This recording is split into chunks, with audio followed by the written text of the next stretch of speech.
He's now 131 and 1 day old, or he would have been had he still been with us.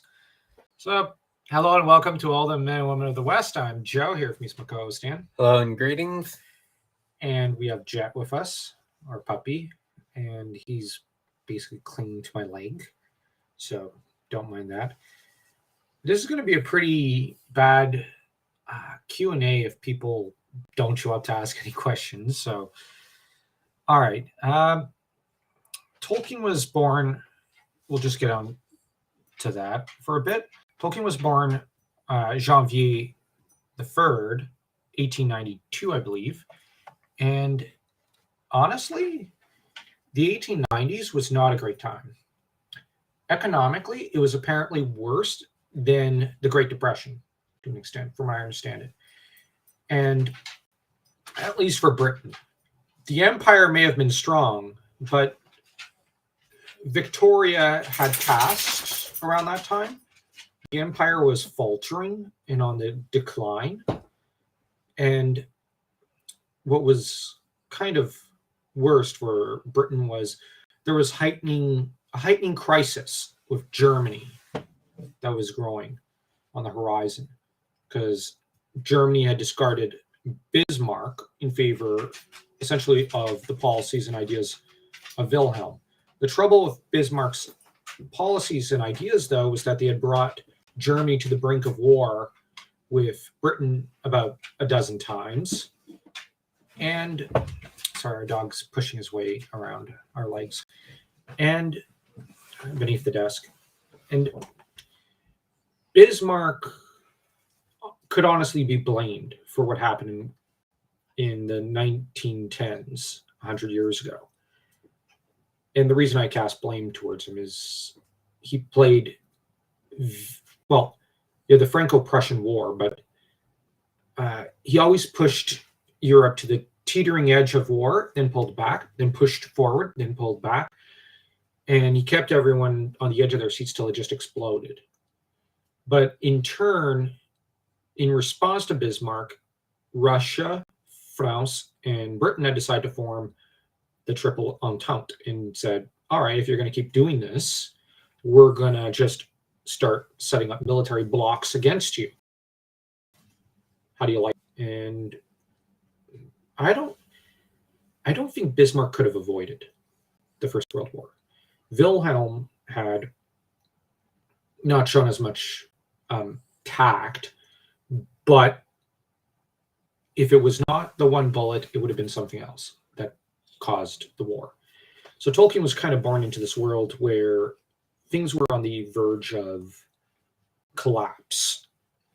And it could have been avoided had Britain actually listened to France regarding Prussia, and not taken political advice from Britain's enemy, Bismarck. Yeah, France did warn Britain, don't listen to your enemies, Britain. So I guess we've got to listen to our enemies. It was the dumbest moment in British history. And I know a lot of people will probably make comments about recent political history. No. This was even dumber. And it was like, what are you? No. Where Britain basically abandoned France to be attacked by Germany. So we're just going to kind of pull the discussion of the early 20th century to an end and move to discussing the Legendarium and whatnot. But the thing with Tolkien, though, was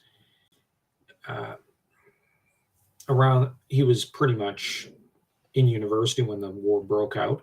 Well, he was. And by then he had formed quite a few friendships, his TCBS. And the trouble with the world at the time was that, for one thing, France didn't know if Britain would actually pull through.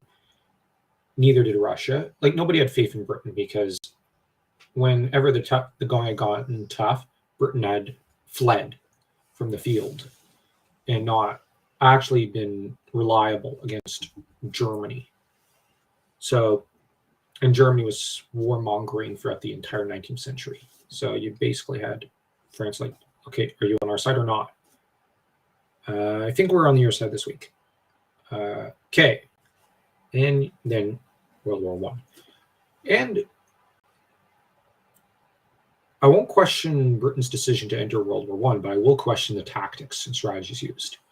Every single battle was avoidable to an extent, at least just throwing men into a meat grinder needlessly. Like, there was no thought to the consequences. So in that regard, Tolkien was very much a bit of a victim of, as well as his friends, were victims of this callous, really, really, really bad strategic thinking that nearly cost Britain the war. And that did cost Britain the empire. It is a very bad move to put bureaucrats in charge of armies. It's a very bad move to put bureaucrats in charge of anything. But anyways, that's the background. Like I said, the 1890s were not a fun time. And they were just violent and economically depressed. A little similar to the Great Depression. So every once in a while you get these economic downturns and then the economy goes back up. Mm-hmm. It happens. That said, Tolkien had navigated such crises fairly well over the course of his life. Because honestly, you have disaster after disaster in World War One for Britain and for like the little guy. And Tolkien kind of managed to ride the wave fairly well, considering how most men handled World War One. The 1920s for Britain was not booming, but it was peaceful and quiet, which I think the British appreciated. And the 30s was worse for America than it was for Britain, but I don't know if it was very good for Britain. And the 40s were obviously not fun. 50s were not a great time. And of course, you have the 60s and 70s, which were a little more prosperous to an extent. So Tolkien rode the wave pretty well. So that's one positive. So if people aren't going to pour in and ask questions, I'm just going to see about starting to explore a bit of the Ainu Lindale and overanalyze it because why not? Since this is so much more interesting than just rambling. Here we go. Yay. I wonder if I can move us over to the other side. Oh, no, that's not what I wanted. Okay. Let's see if we can do that. No. I'm trying to play around with the screen just so. All right. Off to the little corner we go. We're banished there. We're going to stay there till we're good, which is a physical impossibility. All right. In honor of Tolkien, we're going to read a bit of the Silmarillion. We're going to try to analyze. I believe this is where we pretty much left off last time. I think so. Yeah. Except I didn't have this stylish hat. That's perfect for the holidays. And that takes all attention away from my lower jaw, which is mostly unshaven since a day or two ago. In the midst of this strife, whereat the halls of Iluvatar shook and a tremor ran out into the silences, yet unmoved, Iluvatar arose a third time, and his face was terrible to behold. So here we have, obviously, Iluvatar was not impressed because you have the discord of Melkor that's kind of winning out a little. Oh, and I think we did do this, but this is a good recap anyways. Then he raised up both his hands. Yeah, we already went over the whole hands thing in previous streams and in previous podcasts. And in one chord, deeper than the abyss. Okay, so by abyss, I'm going to assume this is the void where Melkor was cast into after his loss at the end of the first age, and that he explored during his time away from the other Ainur, higher than the firmament, which is to say, the highest point, well, the upper part of the building they're in, which is essentially Iluvatar's halls. Although I'd even argue just describing it as halls makes it sound like there's a physical location, when we shouldn't be thinking exactly in those kind of terms. Piercing as the light of the eye of Iluvatar, the music ceased. Yeah, so he's got a very piercing eye, but it's interesting that here it's not eyes, but eye. Now, okay, I'm going to go stop sharing and close this. Traditionally in the Legendarium, the idea was to derive a lot of ideas from the Norse mythology. And what this meant was that there was apparently, in earlier drafts, a bit more direct inspiration from the creation of the world and whatnot of the Norse. So here, by eye rather than eyes, it could be a nod, in a way, if unconscious on Tolkien's part, to Odin, who only has one eye. Although at the beginning of the world, Odin has two eyes, because he has not yet torn out one to give it to Mimir in exchange for a drought from the Well of Wisdom. And in a pretty lopsided deal, because Mimir didn't actually want to give him any wisdom, and Odin, essentially this was a challenge, and Odin kind of met his bet and raised him. And obviously showed more courage than Mimir expected. So that wisdom and courage are often intermixed and needed for one another. The idea being that you need to have wisdom is worthless without courage, the courage to apply it and to seize the day. That's the idea in Norse mythology. But we're going to move on to the next part.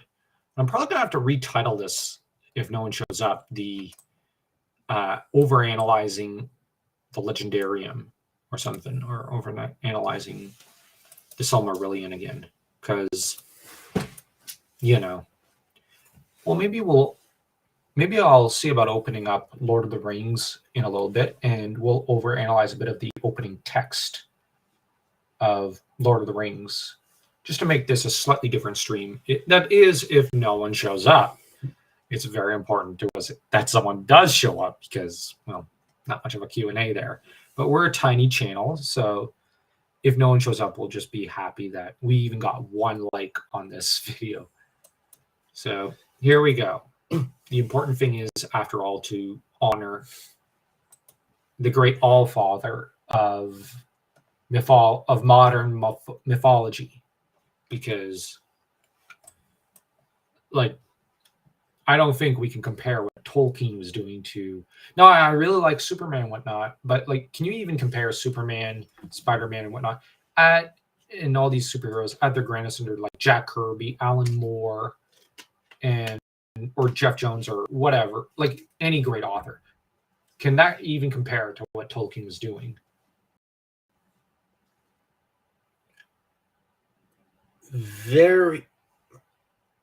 I don't think they can.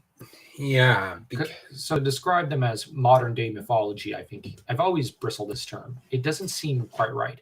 They're more like grim fairy tales, more meant to teach morals and ethics.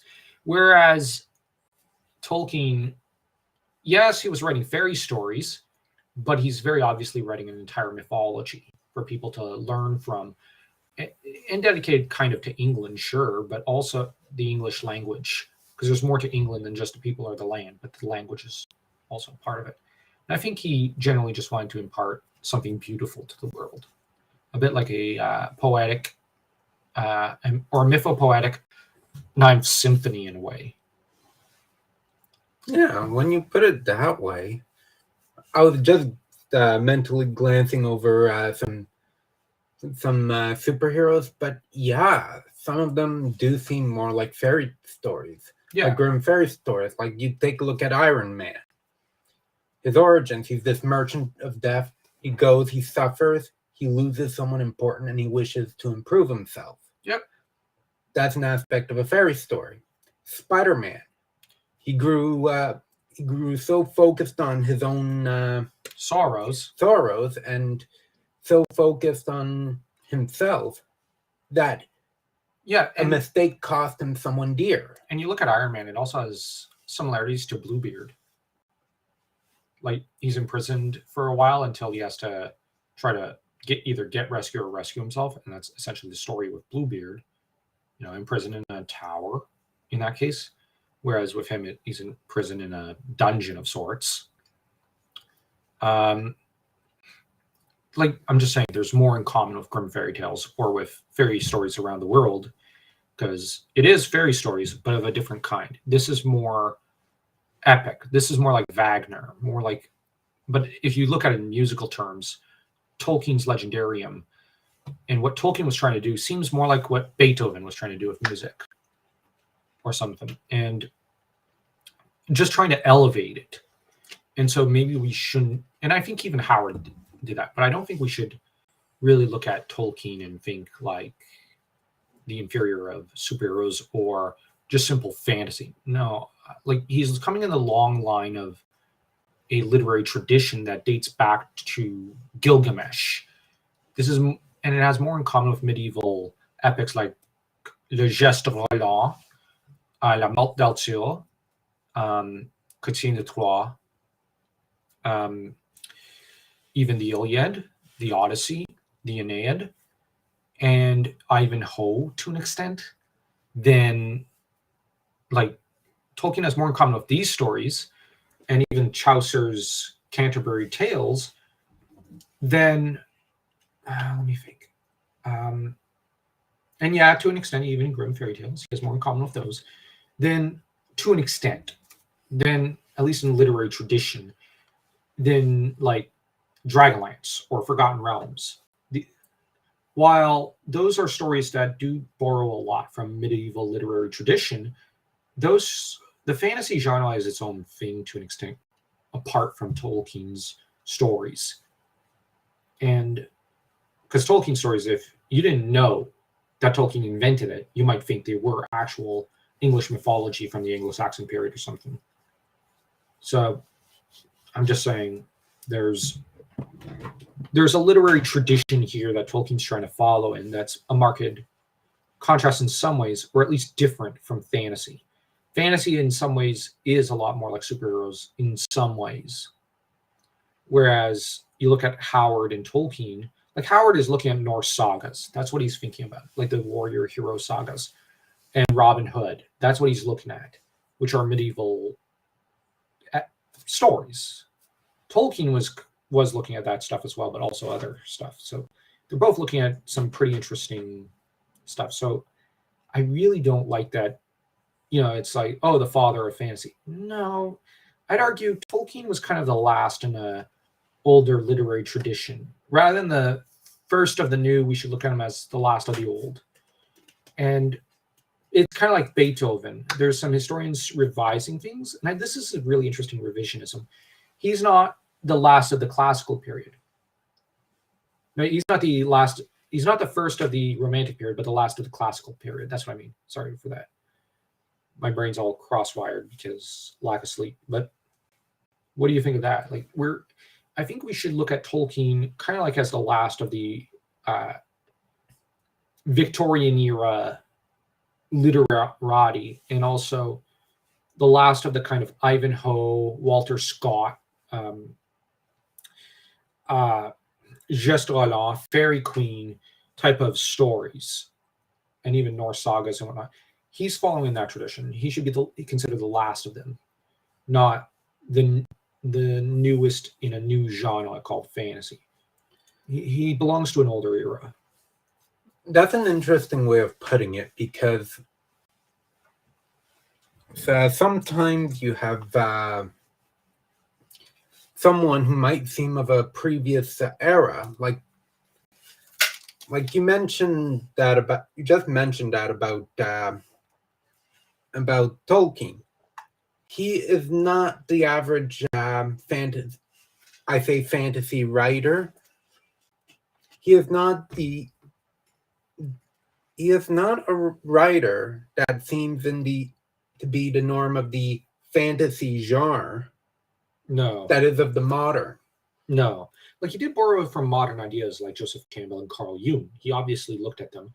And it's a fact that he does reference them, I think, in a letter or something, or at least the idea of archetypes, and that he was leaning heavily on this sort of thing. So, yeah. He is aware of these psychological theories, but bear in mind, so is Howard. And I would kind of group Howard more with Tolkien. Like, they're part of an older literary tradition. Weirdly, I don't think Howard was even part of the sword and sorcery tradition, in that we shouldn't even look at him that way to an extent. Because the way Howard writes and the way other sword and sorcery people write is a little different. And what's more is that Howard was wanting to follow in an older tradition to an extent as well. And I'd even argue, essentially, what Howard was writing was, he wanted to write for stories for Texas. So it's essentially Texan folklore that he was creating. And he was kind of doing the same thing as Tolkien, except for Texas. Not America, but Texas. And this is something they both have in common. And I know, like, we've been told stop comparing them, but, like, it's hard not to. They're both brilliant men, but and the thing is, they're both following an older hero saga stories and whatnot, and looking at ancient mythology and folklore. It's something that, yeah, like, maybe we should, when it comes time to Howard's birthday, celebrate him with a live stream like this, because there's a lot to be said about Howard as well. Maybe it'd be a bit more apt to say that the fantasy genre may have been inspired by Tolkien. Yeah, rather than he created it. But because, let's bear in mind, he didn't really create it, or they say he revolutionized it and he's the father of it. I kind of say, yeah, he's more someone who inspired it. He didn't create it. He didn't father it. And it was also not similar to the superhero genre, which kind of evolved from the pulp detective stories. Yeah. And you mix in a bit of a Grimm's fairy tales, and the superhero genre was created then. Yeah. I'm just going to do one quick thing. I just remembered. I'm going to share the stream in a few other places. Because why not? I forgot to do this earlier. And I'm just going to share this on Discord. Because the only reason I forgot is because I'm kind of tired. And that happens. Let me see. Content.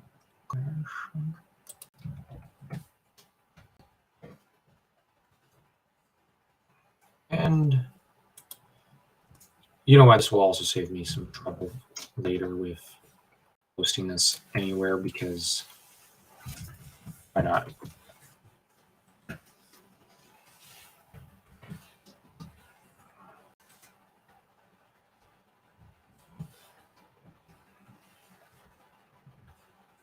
There. That should do for now. Anyways. Because thinking of many of the fantasy, for example, Prydain. Prydain is probably the real father of fantasy in a way. Either Prydain or Narnia. But Narnia is... I don't think... Like, Narnia imparted a lot to the fantasy genre, but I just find it's a dumpster fire. It's more biblical than fantasy. It's kind of falling more in the tradition of Aesop's fables or something, where rather than a mythology or fantasy, that's why it's such a dumpster fire. Now, that said, the first Narnia book is good. Like, no one can argue that about the quality of the first book. It's the later books that are like, what was Lewis thinking? It's not till the Narnia movies came out that something good was made out of them. But Tolkien, like, much as, well, okay, I like what Beagle and Lloyd Alexander did with the fantasy genre. Beagle was inspired by stories of unicorns, so made his own kind of one-shot unicorn story. And Lloyd Alexander was inspired by Welsh folklore and decided to make a fantasy universe around that. And I think that Lloyd Alexander really kind of should probably be considered more the father of fantasy, whereas Tolkien's something else. He's the last of an older literary tradition.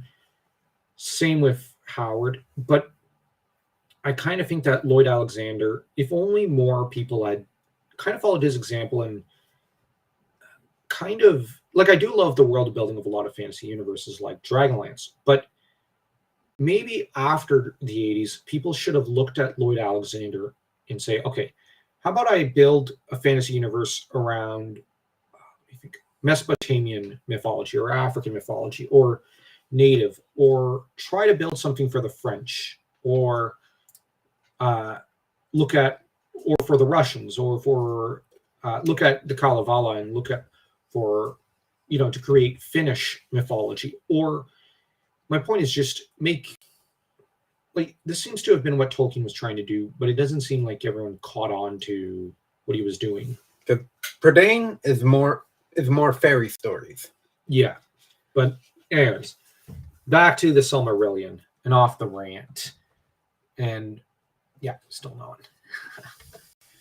Then Iluvatar spoke and he said, now here's the thing, real quick. What's interesting is that this is one of the first, I think this is pretty much the first time that you have Iluvatar who speaks. So this is a very, very important part. And I don't know if we covered it last time. I think we did, but we're going to recover it because there's more to be said. There's a lot that can be said about this bit of text and this dialogue, because this is the first time the god of Arda speaks. And it is very majestic. Mighty are the Ainur, and mightiest among them is Melkor, but that he may know in all the Ainur that I am Iluvatar, those things that ye have sung, I will show them forth, that ye may see what ye have done. And thou, Melkor, shalt see that no theme may be played that have not its uttermost source in me, nor can any alter the music in my despite.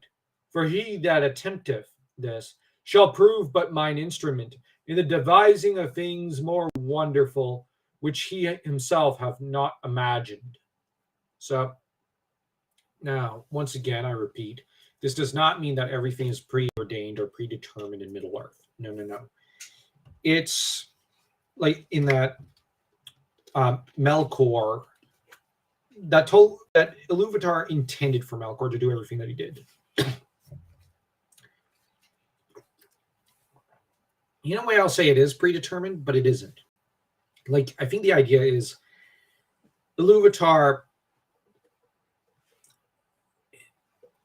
in a way, is, I think what is predetermined is that all of Melkor's efforts are doomed to fail. And this has to do with the music of the Ainur itself, so that because the Ainur essentially already decided what's to happen in a way.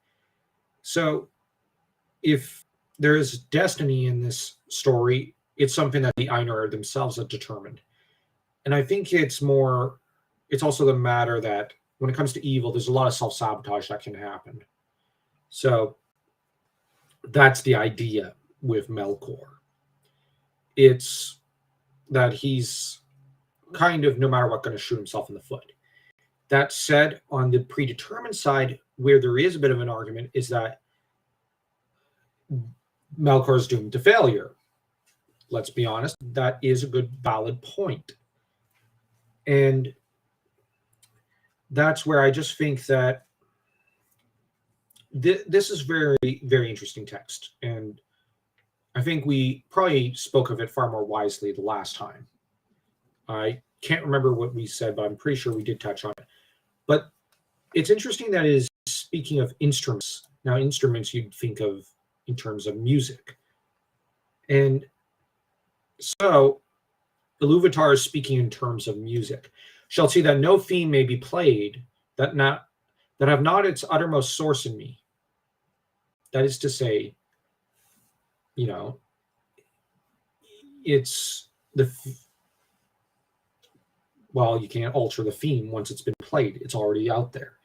But I also think, now that I think of it, given that Iluvatar takes the flame imperishable and puts it in the middle of the void where you then get Arda, and Iluvatar, the flame imperishable is with Iluvatar and is essentially part of Iluvatar. Doesn't that mean that Iluvatar kind of casts himself a part of himself into the middle of Arda? So, and if where is it? Okay. The music has it at its uttermost source is in Iluvatar. So that begs the question: is Arda and Destiny itself Iluvatar himself, in a way, like given with Arda the physical manifestation in a way of Iluvatar to an extent? Who knows? But the main thing. Sorry, dog's starting to snore, and I hope people don't hear him. But as to the uttermost source in me, I wonder if the idea is that Iluvatar shapes Destiny not entirely, like if it's because he's directly intertwined with Arda in the way that he is with the flame imperishable. It's just there's so much to be wondered about with that flame imperishable of his. And please don't mind me, it's just my throat almost gave out there. Anyways, then the Ainur were afraid, and they did not yet comprehend the words that were said to them. So, okay, they're still learning. They're Padawan learners. They're not masters yet. So, it's pretty interesting that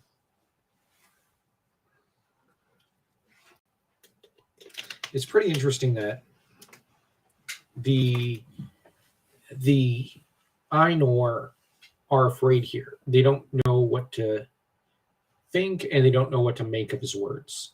Obviously, there are things that are beyond even their knowledge, and they're very knowledgeable, far more so than any man or woman probably could ever be in universe. And Melkor was filled with shame, of which came secret anger. Yeah, his shame inspires anger because he doesn't know what to make of these words. And deep down, he feels bad for what he did. But then that inspires him to anger because he doesn't want to feel bad, and he's being publicly humiliated because he's been called out and told, hey, you were a naughty boy. And that makes him feel ashamed in public. And there's something else that I recently saw in someone's chat where the theory was that someone made what... Sorry, the dog started clawing at the floor. The theory that someone had was that Melkor... now, Iluvatar created all the Ainur from his thoughts.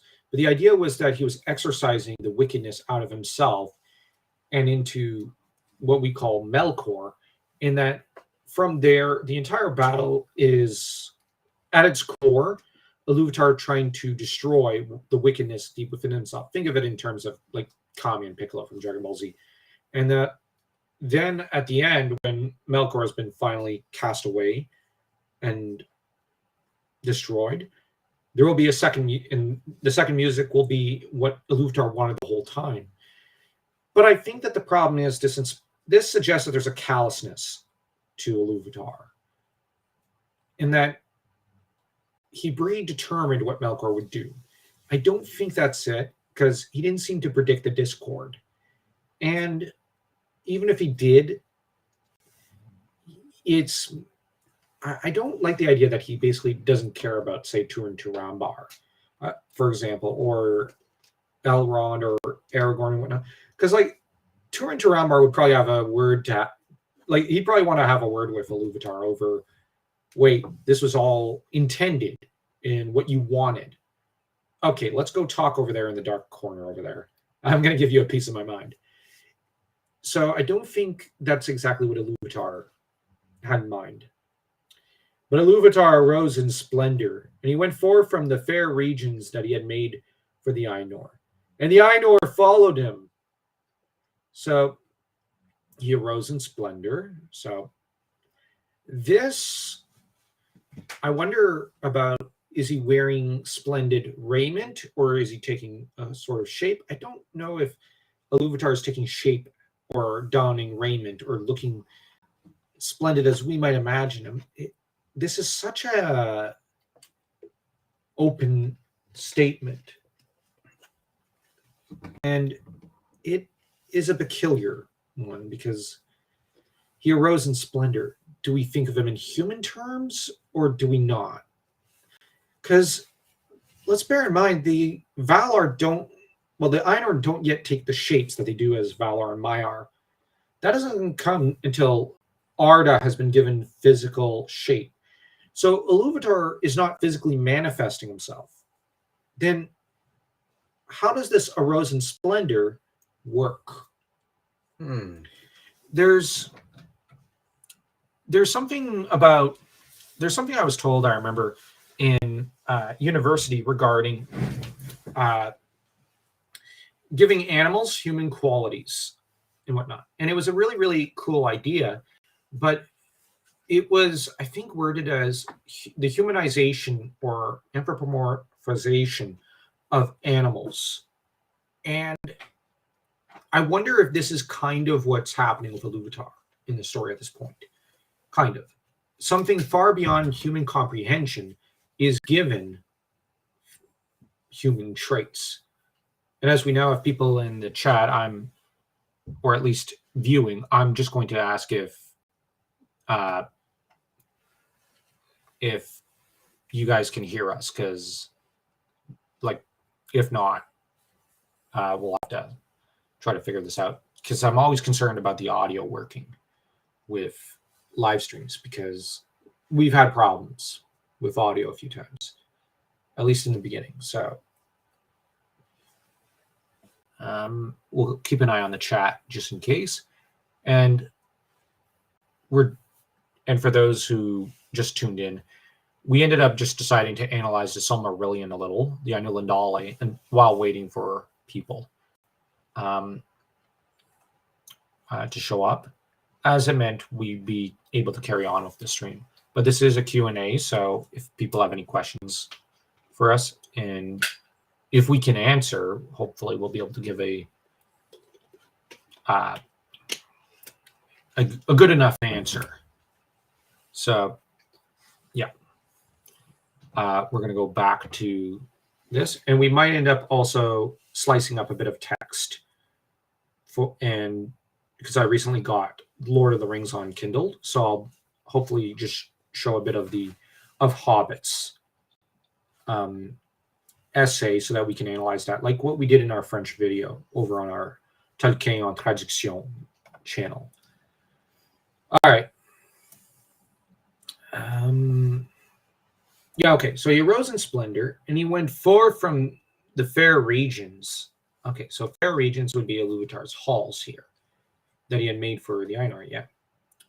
Now, once again, are we supposed to think of this as a place like a great shrine or temple? Because in art, it's often portrayed as a great, not always, but like it's sometimes portrayed as a great hall, with Iluvatar as a giant. You know, the Valar were much smaller around him and whatnot.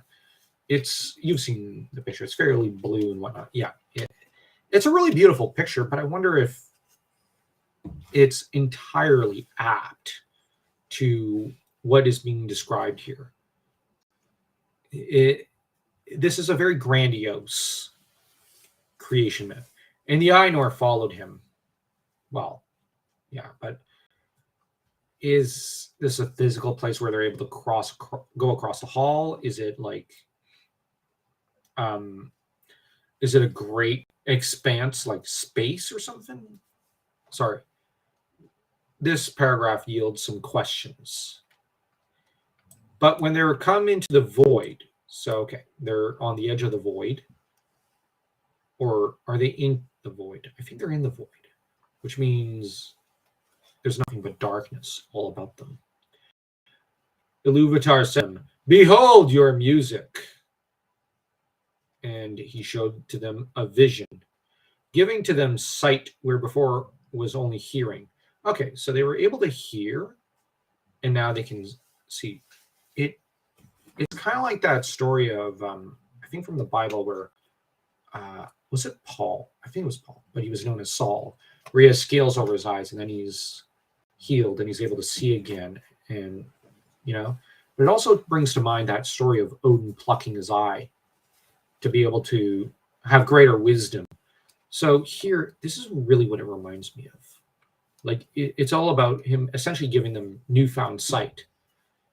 And that's a very, very grandiose notion. But I wonder if they could see, and like, there's so much here that's not being said, but that makes it so fascinating and just inspires curiosity. Oh, so we got to interrupt. What's your favorite book by Tolkien? Okay, this is a really good question here. Let me get it on the big screen. All right. Now, Dan, you've not read as much into the Legendarium. You've read into, like, I think almost a third into the Silmarillion. We're still getting into all of our different Silmarillion podcasts. And you've read the entirety of The Hobbit, what, like 2-3 times? And I don't think you've read Lord of the Rings yet, have you? No, I haven't. You've not had the pleasure. Okay. Hey, you've read things I've never read. That's fair. Like, I had not read Frankenstein until you sat me down and had me read it for our horror podcast on our horror channel. So, which of the books so far do you like the most? And I'm actually going to just let people know that on the channel, we're kind of dividing every story in the Silmarillion almost into its own book. Like, The Darkening of Valinor, The Flight of Noldor, we're kind of treating as one big chapter, like, kind of story. Because the story of Feanor should almost be considered an entire book. You've got the Valaquenta and the Ainu Lindale. You've got, like, all these things are different stories in a way. So I hope you don't mind Epic Kingdom. I really love your question, but I think it's, with the Silmarillion, it's best to slice it into parts and whatnot, like little stories, because that's what it is. It's a collection of epic, poetic books, epics, stories. So, all right, that aside, I think my favorite story would be Feanor. okay. His fall. Oh, right, you recently finished even up to the point when he when he passes away. Yeah, okay. So you really like when he's like, oh, nothing but excess baggage. That's all I'm losing. And then proceeds to charge to his doom against the Balrogs, against Gothmog, I think it is. Yeah, then he's like, it's only when he's dying that he goes, oh, this was a really dumb idea. What was I thinking? But okay, which part of Feanor's story was your favorite? Oh, boy.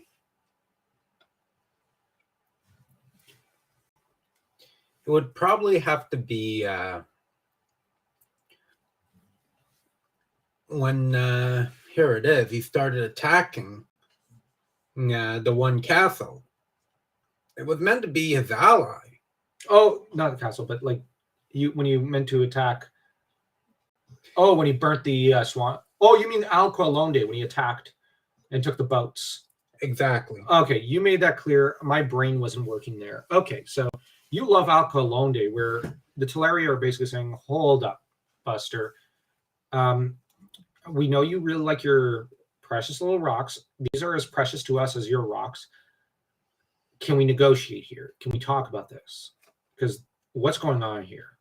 And Feanor just says, take the boats. Yeah, he just charges. That was essentially the point of no return. Okay. I think my favorite part with Feanor was probably the speech he gives to the Noldor. I love that speech. It is a great speech. So you love the attack on Alqua Londe when he finally falls, and you have Fingolfin arriving on the scene and going, my gosh, what's going on? And you have Fingolfin, charge! Wait! And Fingolfin gets in. Yeah, that is such a great scene with Feanor charging in and going, okay, screw it. And we're taking the boats. And he takes the boats, and you have the first kinslaying of the elves. Oh, yeah. So, okay. Feanor's story, or we'll call it just as an abbreviation, the Book of Feanor in a way. The Book of Feanor is essentially your favorite story.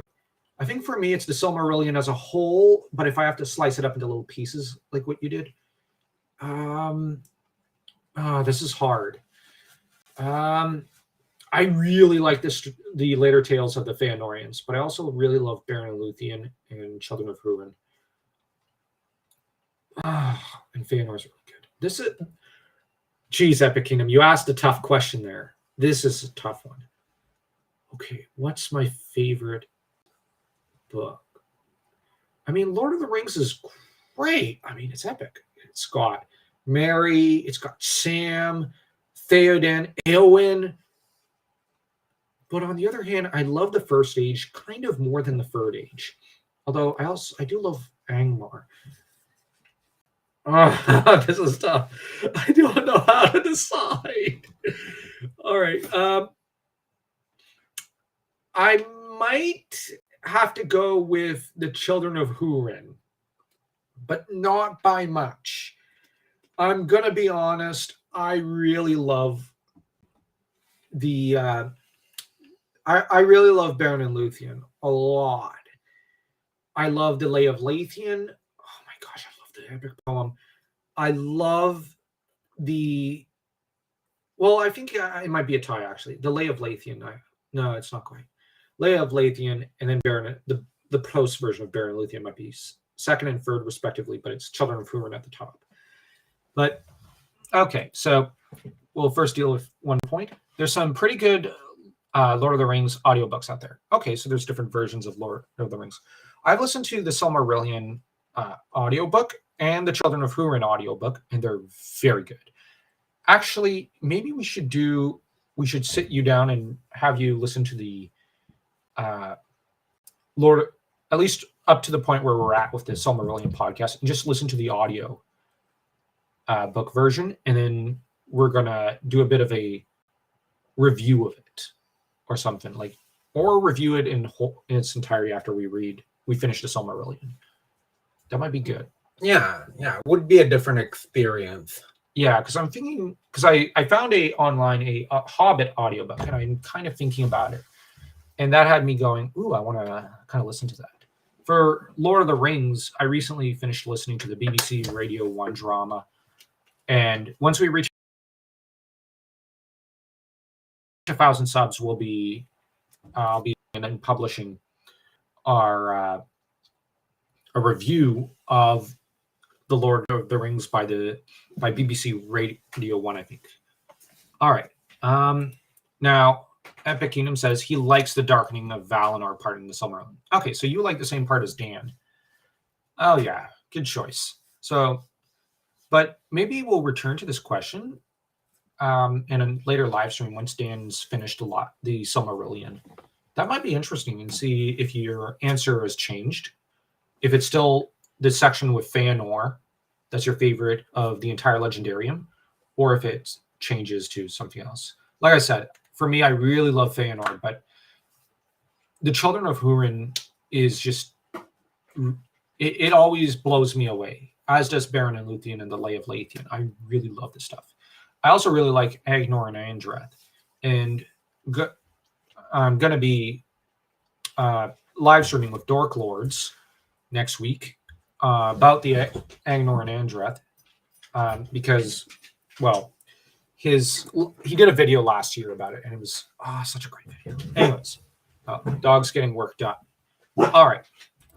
Next is, it's a hard choice, but my favorite would probably be, okay, here, I'll just, no, okay, I'm going to bring us here. Okay. It's a hard choice, but my favorite would probably be The Hobbit.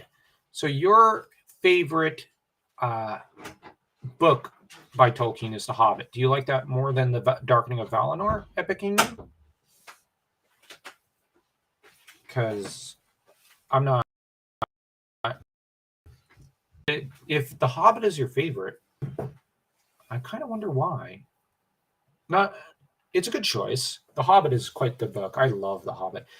Actually, we ended up having a bit of a complaint a while back about The Hobbit because not The Hobbit itself, but just about later fantasy books, because, or at least the fantasy genre, because for the most part, outside of maybe the Legend of Huma and The Last Unicorn, there is no fantasy story that's just a standalone. Like, it can be part of a larger legendarium, like, say, The Hobbit is, but just write a single standalone, like, where it's a self-contained story, and it's just a simple hero's journey, an epic adventure. And I just think that The Last Unicorn does this, but no one else really does that. Everybody turns it into a full trilogy or something, like Lord of the Rings, which is fine. But, well, how the Lord of the Rings was published, but in reality, Lord of the Rings is one book. But, like, they do this weird thing where they never want to just make, or they turn into like a 6 or 7 book saga like Game of Thrones, but they never just do a single story. Like, here's the one book, that's it. No trilogy, no 7 or 8 book saga. Just one self-contained story almost within the Legendarium. I just think that it might be best if someone were to do that. And I genuinely wish that that was done at some point. Because trilogies and sagas Are fun. they have their place. But every once in a while, it might be nice to just have an Ivanhoe story, like just a couple of knights jousting with each other, and that's it. Or, you go off to quest against a dragon, like Bilbo did. I think that there's something to be said about the simplicity of The Hobbit, and like you could write it in the style of Lord of the Rings, but you can keep it short and self-contained like The Hobbit does. But anyways, I'll return the question to Epic Kingdom and ask if he's which one he prefers, the Darkening of Valinor saga or The Hobbit. And while he types, I'll just quickly switch back to finishing a bit here. All right, so behold your music. Here he's showing them a vision of the world they have created. And they saw a new world. Oh, wait, I want to... Oh, he answered. Never mind. We weren't quick enough. I think it's mainly the adventure part about it. Oh, that is the fun part. Again, it's a hard choice for me. The second would probably be Lord of the Rings or the Silmarillion. Okay. So, all right. So for you, it's the adventure of The Hobbit that inspires and captures your imagination. And generally, I like the adventures, how the hero approaches the adventure, what he learns. Yeah. I'm a sucker for coming of age story, for example. Yeah, I totally get it.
All right, we're back. All right. All right, we're back. Okay, good. All right, so we've lost contact with. We can't access the old chat Windows stuff. More like the old stuff. All we have is this one pinned message here. Anyways, I think we lost our connection when this answer was put before us, but it's mainly the adventure part about it. Okay. Well, Dan really likes his adventure stories. Like, And I think that's partially why The Hobbit really appealed to me, why I enjoyed it so much. Yeah. Because as much as The Hobbit is part of this overall mythology, you could read The Hobbit on its own and say, that's a good story. Yeah. I loved The Hobbit at 11 years old when I first read it. I loved it. Our aunt who lived across the street gave it to me, didn't give it to me, but lent it to me. And I thoroughly enjoyed it. It really got me more into reading fantasy stories. Before that, it was Strumpf. It was Suikoden, Zelda, things like that. I kind of looked at fantasy only in video games and movies. But this was the first fantasy book I had read, and it was, wow. Well, not fantasy, because we established earlier in the stream, let's not talk about Tolkien in context of fantasy, because he was creating mythology. And there's a very different thing between that he's doing and that later authors and whatnot were doing. And I clicked the wrong thing there. I can't see the chat right now. I don't know if it's been updated and whatnot. So I'm going to open the window again, because I do want to see what people are saying here, because Epic Kingdom's in the chat.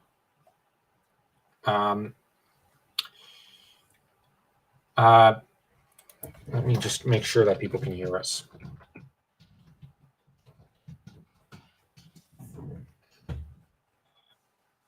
All right, yeah, we can be heard. But yeah, so as for me, I like The Hobbit because, as a kid, I enjoyed it. And there's also something to be said about how it's like Treasure Islands. Stephen Louis Stevenson, I think it is, and his and the adventure story that Jim Hawkins goes on. On another note, it's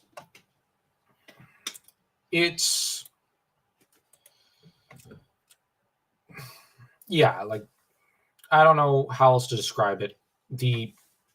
That's the gripping part of The Hobbit. It's nice, short, and simple. And you know what? There's Bomber in there. I love Bomber as a character. He's so much fun. I'll just move aside so Dan can move into view. Bomber is probably my favorite character in there. I just love how just preposterous he is and how he's nothing but trouble. He drags down the entire team at every opportunity and turn of the way. And yet, he's such a great character. I can't help but think it's a good thing Flint isn't in there. Flint Fireforge from Dragonlance. Yeah, him and Bomber would hate more like Flint would hate Bomber. Flint would go nuttier than even Thorin over that treasure and over the Mountain Kingdom. He would go even nuttier. But he likes to complain. Yeah, just for its own sake. Him and Bomber would complain endlessly about each other. It would be pretty funny. But I like the kind of bromance we see between Bomber and Bilbo at the end. It was pretty funny. And they're just two really, really fat guys just whining about not having 6 breakfast and going, why are we even here? You can't eat treasure. What's the point of guarding this mountain and fighting for all this gold if we're hungry and we're missing our 6th or 13th meal of the day? So it's a really funny moment there. I love that part. Like I said, Bomber's my favorite character there. So what about you? Favorite Hobbit character?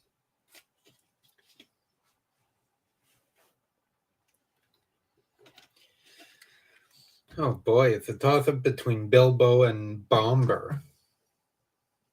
Yeah, Bilbo's such a great character. I wish that there was a sequel with Bilbo, like where we got to see him go on another adventure. Tolkien was planning that and you could see the different versions that he was hinting at with Bilbo going off on an adventure, usually to go get married or something, or he'd raise a son who would then go on the adventure. But those drafts were not very good, and it's hard to imagine Tolkien not writing something very good. But with him, it was very much like Beethoven. He had a process. He had to work through his draft. But anyways, I don't know if Epic Kingdom's still with us, or if we're going to get anyone else talking in the chat. So, wrong button. That nearly ended badly for us. So we're going to go over to the Silmarillion again. And let's see if we can banish ourselves to the corner, to the Shadow Realm. Just saying that joke was kind of depressing considering that author recently passed. And look at Ian like a hero. Even more heroic than his many heroic characters he wrote. All right.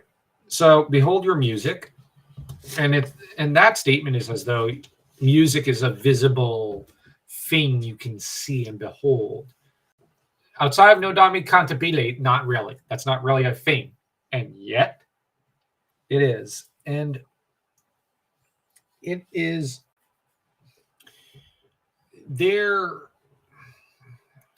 I don't think the vision he shows them would be something that we can imagine in like the human term or like the concept of just, it's not something that's actually visible in a way. It's more kind of like the echo images of Silverwing, Sunwing, and Firewing that Kenneth Opel, I think it was, wrote, where the bats have these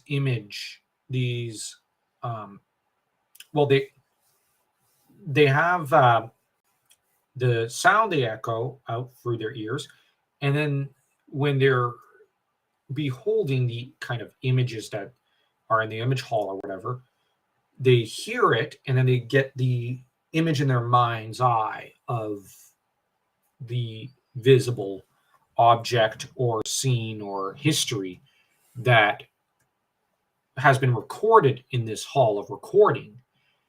And so you have that kind of thing, I think, where it's more like sound being made visible in a way, and without it being like a human being might not be able to see it, but like to the Ainur, they're maybe hearing it and then being shown, painted an image in their mind's eye or something. And we could probably also see that Luvatar is starting to give them shape. In a way, it seems that way. Oh, you're suggesting that as the world takes shape, they're starting to take shape. Oh, yeah. So they're being molded in a way by Arda. But Arda is molded by their music. So in a way, as they're singing, that's being cast into Arda. And then the reflected image, in a way, is shaping them and their personality and what they are and who they are, in a way. And when Luvatar pretty much tells them, behold your music, they go from... Part of me conceives them as with like things like wisps of energy, and then now they're getting their eyes, their ears. Okay, so like you might have one wisp, and it's starting, like as the waters of Middle Earth were kind of being sung into shape, and now behold your music. This is now the time when, for example, we might conceivably say that Ulmo becomes Ulmo. Exactly. Okay, so here's the question, though. Are they shaping the music, or is the music shaping them? That is an excellent philosophical question. Are they shaping Middle-earth, or is Middle-earth shaping them? How much?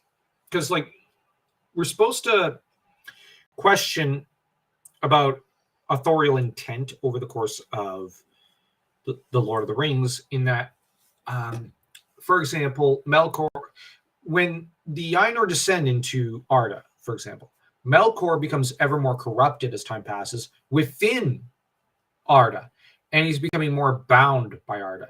So he's getting more and more corrupted and going crazier the longer he's down there, and he's no longer quite Melkor, but becomes Morgoth, so that he's shaped and bound by the world of Middle-earth. And so here, I guess we'd say this process is already starting for all the Ainur and whatnot who go and descend into Middle-earth.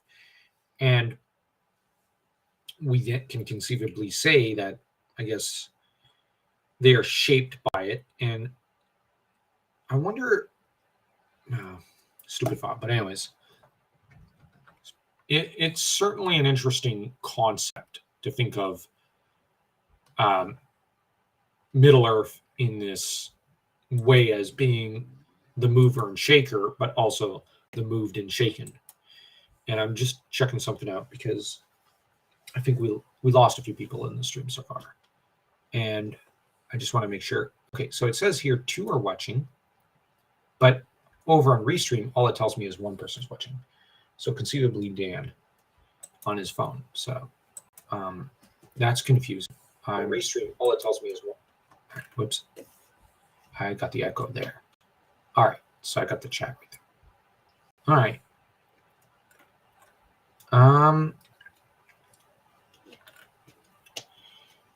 Okay, so the only reason I'm dilly-dallying over there is more concern for how the stream is going. And all right, so anyways, back on topic. Yeah, like there's the philosophical question of what came first, the chicken or the egg in this situation. What you're proposing is that, in a way,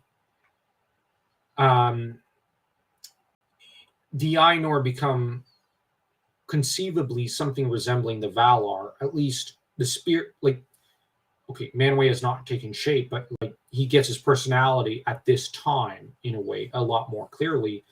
You have the various Ainur who are becoming more and more concretized in a way in their personality and in their role now rather than later and whatnot. But there already are some personalities starting to stand out from the crowd by this time. And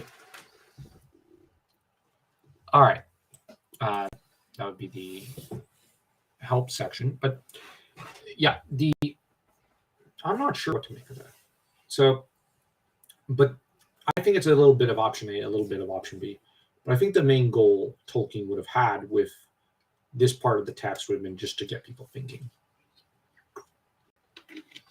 And hopefully our dear friend Epic Kingdom is back to ask us more questions, or anyone else who's keen to come into the chat and ask us questions. All right, but and they saw a new world made visible before them. Okay, good thing it didn't say a whole new world. Then we would have known that Tolkien predicted the coming of Aladdin, the movie. Okay. Yeah, it's made visible. We already talked about how it's the echo of a sound in a way, and it was globed amid the void. So here, it sounds like it's already shaped in a way, but it's not till the Second Age that it becomes a globe, because flat earthers would love Middle Earth because it's originally flat, but not really. Here, I think they're going to be enraged. Anyways, are you sure it's not cubic? you never know. You never know. But I think the idea here is that what you have is that you have the flat terrain of the continent and whatnot. You have Amman off to one side, but it's kind of held within a globe, like a snow globe in a way, but except it's and you have the sphere around it. But then I think I would theorize in the Second Age, what Iluvatar does is he then pulls it towards the world to the outer extreme to become the globe itself, rather than the encircling globe is around the continent and the seas and whatnot. I don't know if I'm making sense here. It's very hard to describe. If I need to reword myself, I don't mind. Just let me know, because I myself don't really know how to describe this. But it's that's what it brings to my mind. And it was sustained therein, but was not of it. Yeah, it's not of the void. It is not. It is sustained there, but it's not of it. It's of Iluvatar, because it is of the Ainur, who are themselves sub-creators and derived from Iluvatar. And as they looked and wondered, this world began to unfold its history. Yeah, they're seeing the history, or at least hearing the history of Arda being kind of shown to their mind's eyes. And it seemed to them that it lived and grew. Yeah, it lives and grows far beyond their expectations, and they're enchanted by it. Now, I'm just going to kind of check out the Onulindale, the next page, real quick. All right, so we're almost done this paragraph. So we're going to finish this, and we might lickety split if there are, like, depending on how many questions we get, we might delve a little into Lord of the Rings, which I think would be fun. So actually, let's stop sharing this. Wherefore, though the music is overall, the Valar have not seen as with sight the later ages or the ending of the world. All right, so okay, let's actually bring that back. I just accidentally closed it. So, okay, they don't see with their eyes. Yeah, once again, repeating the concept. They're not seeing it as we might imagine it, I think. But, okay, here we are. Have not seen as with sight the later ages. So, the later ages, they don't know too much about. That is to say, probably what they saw was up to the third age or something, or fourth age, and then after that, it's unknown to them. Although Mandos becomes very well aware of what comes later at Dagor, which is a great story in of itself. Or the ending of the world. Now, the ending of the world, yeah, like I said, it's only Mandos who's really shown that, because he's teacher's pet. But this entire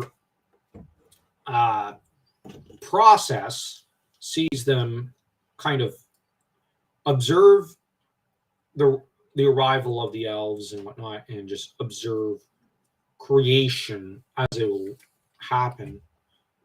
But it seems like they don't remember it in its entirety later, because they remember bits and pieces, and they go according to that plan as best they can.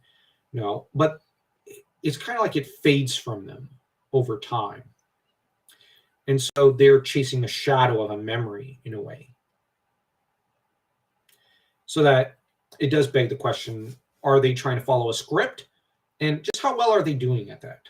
Are they doing a good job following the script, or are they really botching it?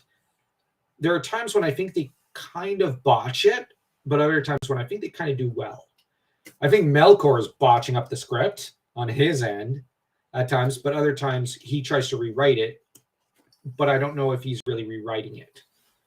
So there's a lot philosophically to be argued and discussed and analyzed regarding this.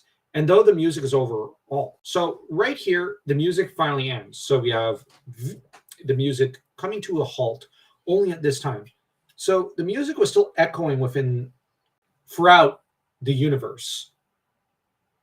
And then it stops here. And I wonder if the vision fades just as the music ends. If we're supposed to read it as that, because it doesn't say that exactly.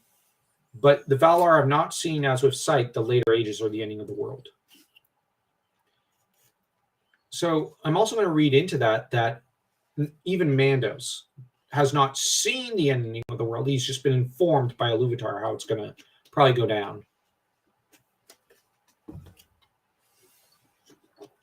And here there might be another predetermination debate that can go on, because if we're talking sight, we could consider foresight. Yeah, it's like they have not foreseen what's to come towards the end and whatnot. Yeah. On the other hand, I think they get moments of foresight, just glimpses, and then the vision ends in a way. And that this is kind of the context that we should kind of conceivably look to the story in a way.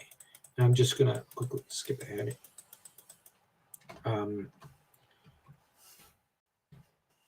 Into concerning hobbits. All right. Let me just quickly screenshot this because I really, really wanted this screenshotted. Because, honor Tolkien.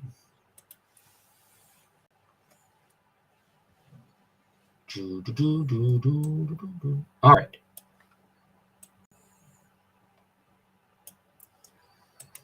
Let's go. All right. So we'll just open that up. And okay, we're one person in the chat, which that's all right. So yeah, we're going to stop here with the Silmarillion because why not?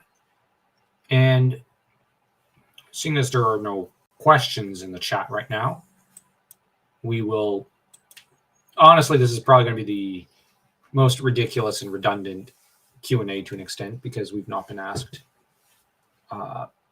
Well, we don't have that much of an audience. So yeah, because we're so tiny, teeny tiny. Hopefully we'll change this. All right. So we've got here the this book is largely concerned with hobbits, and from its pages a reader may discover much of their character and a little of their history. Further information will also be found in the selection from the Red Book of Westmarch that has already been published under the title of The Hobbit. Now, the Red Book of Westmarch is Tolkien's kind of frame narrative, wherein wrong picture. It's basically the Silmarillion, the Lord of the Rings, and the Hobbit, and a couple of other volumes put together. And the earliest chapters of the Red Book, composed by Bilbo himself, the first Hobbit, to become famous in the world at large, and called by him There and Back Again, since they told of his journey into the East and his return. An adventure which later involved all the hobbits in the great events of that age that are here related. All right. Now, There and Back Again here, what this means is There and Back Again is a prelude to a later story, to a greater adventure. And I'm not screenshotting it only because we're going to move to the next page anyways. And Bilbo kind of drags everyone else into this misadventure, this mishap, because the hobbits were content, I guess, in their little corner, but they're dragged into the greater events of the Third Age because of the One Ring. But they would have been dragged in regardless what happened and regardless what they wanted. Because even if Bilbo hadn't gone out there, to an extent, Sauron and his forces would have threatened the Shire eventually anyways. It was of the utmost importance that the hobbits go out on the quest and stop him. Now, that said, I think that's a good place to kind of actually many, however, may wish to know more about this remarkable people from the outset. While some may not possess the earlier book, for such readers, a few notes on the more important points are here collected from Hobbit lore, and the first adventure is briefly recalled. Yeah, so the thing about this essay is that it's not like Howard's essay where it recounts the entirety of the history of an age up to a certain point and, continuing on. Well, actually, it delves a bit into the modern age a little. Howard connects his entire frame narrative together and writes his essay. And he gets into all the history that you might need for the larger narrative to an extent. Tolkien doesn't really do that exactly. It's like you're not getting the full history of the first, second, and third age in abbreviated format like what Howard did. So it's a very different approach. What he's mostly zeroing in on is Bilbo Baggins. I think that if he had zeroed in Howardian style upon the entire age, I think the publishers would have rejected it because they were very reluctant to hear anything about the earlier ages, to the point of just being a little anal about it, to be quite honest, and to be a little obnoxious. Hobbits are an unobtrusive but very ancient people, more numerous formerly than they are today, for they love peace and quiet and good-tilled earth. Yeah, who doesn't? A well-ordered and well-farmed countryside was their favorite haunt. They do not and did not understand or like machines more complicated than a forge bellows, a water mill, or a hand loom, though they were skillful with tools. In some ways, this is Tolkien's idea of the ideal. He didn't like modern industrial technology. And to him, this was about as far as it should probably go. And maybe a typewriter. I think he probably appreciated a typewriter. But I think after that point, he felt we're starting to lose control of the monster in a way. That's overtaking us, which I do understand him. I'm not entirely... There are things I like about industrialization, like indoor heating, plumbing, and whatnot. But to an extent, we have kind of lost control of the beast in a way. We sought to purge ourselves of discomfort to an extent, but all we've done is create new discomforts. I think it was Michael Crichton who once said, we sought to banish illiteracy with the computer, but we banished thought instead. And reading in its entirety, which is fairly true to an extent. I have noticed that people don't read as much as what they did back in the day, which is a sad fact. And that's where, but thankfully our dear listeners typically do tend to read because they often try to correct us, or they do correct us, and they often debate with us various points and whatnot. So we're a little blessed in our audience here. Like, we've got very attentive readers. So, and I have noticed that there are some pretty attentive readers in larger channels. So if you look at like In Deep Geek, he's got 521,000 people who probably are reading the Lord of the Rings. I like to be idealistic and assume those are almost all those people have mostly read the Lord of the Rings and the Hobbit and whatnot. There might be some who haven't finished everything, but I'm sure they will in time. Anyways, even in ancient days, they were as a rule shy of the big folk, as they call us, and now they avoid us with dismay and are becoming hard to find. Yeah. We're much bigger. They're supposed to be about 3 feet tall. And they're quick of hearing and sharp-eyed, and though they are inclined to be fat and do not hurry unnecessarily, they are nonetheless nimble and deft in their movements.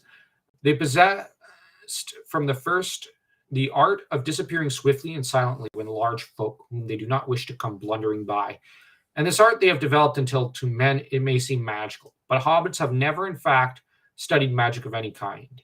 and their elusiveness is due solely to a professional skill that heredity and practice and a close friendship with the earth have rendered inimitable by bigger and clumsier races. Yeah, that often happens. But I think that there's also something to be said about what he's building up there. He's being anachronistic. Because Bilbo is essentially the modern day Englishman.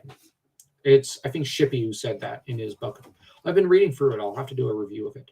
But the thing is, Bilbo is essentially the modern day Englishman. And I think that the other hobbits, to an extent, are. Merry is halfway into the fairy world in a way.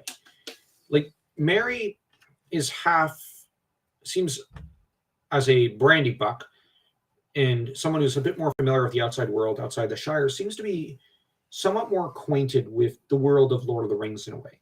So I kind of like to think of him as halfway between modern day Englishmen, like what we're used to in the Shire, and the world of Middle Earth.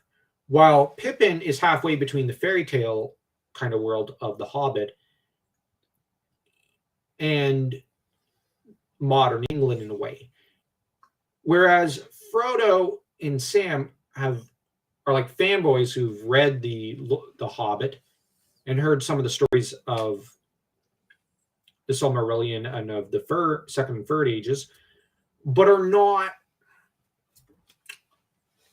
of that world in a way. And that's the thing. Tolkien was using anachronism in a way.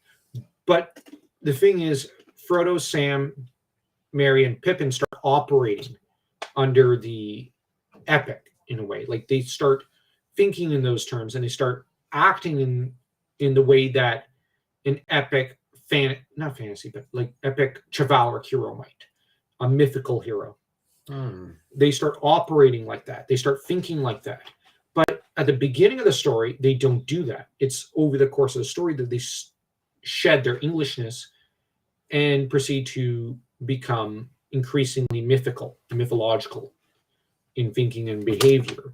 So there's a transition that kind of happens here. I think that's here it's the first inkling in, I just realized that's a pun, of Dan's in love with my puns, right? No, okay. Anyways, I think it's the first hint of the anachronism being revived in Lord of the Rings. For they are little people, smaller than dwarves, less stout and stocky, that is, even when they are not actually much shorter. Their height is variable, hanging between 2 and 4 feet of our measure. Oh, yeah, okay. Yeah. They seldom now reach 3 feet, but they have dwindled. They say, and in ancient days they were taller. According to the Red Book, Banderbras Took Bullroarer, the inventor of, golf, I think it is, son of Isumbras III, was 4'5" and able to ride a horse. He was surpassed in all Hobbit records only by 2 famous characters of old, but that curious matter is dealt with in this book. Yeah, Merry and Pippin. But here, what's also interesting is that they have dwindled. Like all folks in Tolkien's Legendarium, they are growing lesser. People are losing their magic. Our ancestors, everyone is in decline. And this is kind of the sense you get of the hobbits, of the Númenóreans, of men, of elves, of dwarves, of everyone. So there's a hint of the decline there. And you look at Bullroarer, he is one of Bilbo's ancestors, as is Isumbras, because Bullroarer is an ancestor. And so we get a sense there of what Tolkien's doing, building up the ancestry and building up also what's going to happen later in the book with Merry and Pippin. But anyways, as there are no more questions, it seems, and we've reached an hour and a half, and I'm really tired today, we'll have to do another live stream at some point. And maybe we'll do a Q&A when we're considerably larger. That way there will be more people involved. And we'll just generally have a hangout stream with people if that's what they want. But for now, I think our next stream will probably be a continued analysis of the annual Lindale and of concerning hobbits. But if you enjoyed this stream, don't forget to smash that like down below. The like button is very important.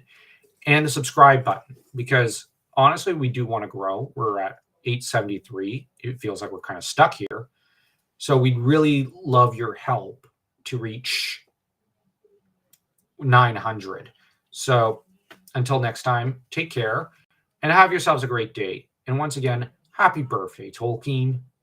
Wherever you are the greatest.